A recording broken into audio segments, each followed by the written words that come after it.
Let's see how to lock iPad screen while watching YouTube. In the first step, open Settings. Next, select Accessibility. Later, pick Guided Access. In the next step, enable Guided Access. After that, select Passcode Settings. Then choose a passcode. In the next step, launch YouTube. Now press the side button 3 times. Next, select Start. In the next step, press the side button 3 times again. Now choose Options. Now, turn off touch if necessary.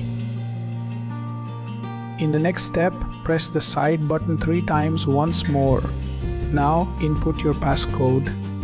Now select End. You are good to go.